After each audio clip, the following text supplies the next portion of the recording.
Hey Daphné, bonne journée de la femme.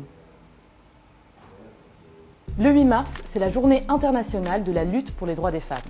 C'est pas la fête des femmes, c'est pas la journée de la femme, c'est la journée de la lutte pour les droits des femmes. Ne nous offrez pas des fleurs ni des chocolats. Et d'ailleurs, si vous êtes une marque, épargnez-nous la promotion électroménager ou lingerie. Si, je vous jure, la promotion soutien-gorge du 8 mars, c'est vraiment arrivé. Le 8 mars, c'est une journée de lutte, qu'on a appris à déguiser, comme on déguise les choses qui nous mettent mal à l'aise, en une journée inoffensive, une journée shopping sympa. La vérité va peut-être choquer les plus sensibles d'entre vous, ou les plus sexistes. Mais en réalité, le 8 mars est une journée féministe.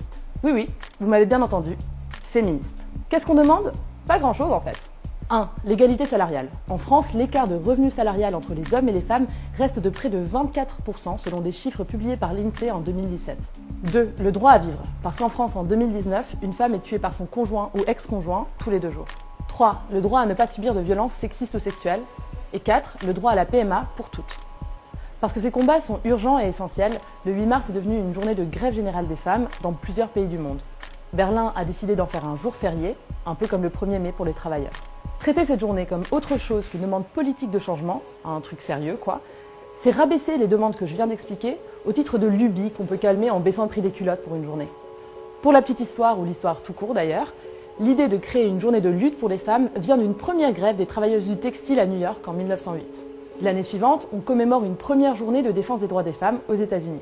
Et en 1910, cette femme, son nom c'est Clara Zetkin, plaide pour la création d'une mouvance internationale pour demander le suffrage des femmes à la Conférence internationale des travailleuses. Son idée se propage dans toute l'Europe et devient réellement révolutionnaire en 1917 lors d'une grève générale des femmes contre l'avis des leaders de la révolution soviétique, le 8 mars. Une semaine plus tard, après une mobilisation devenue générale, le tsar abdique, ouvrant la voie à la création de l'Union soviétique en 1922. Bref, si vous voulez fêter le 8 mars, faites la révolution, manifestez, demandez plus de droits pour cette moitié de la population qu'on continue de discriminer. Et pour les hommes, rien ne nous empêche aujourd'hui, comme tous les autres jours, de demander l'égalité homme-femme. Hey Daphné, bonne journée de la femme.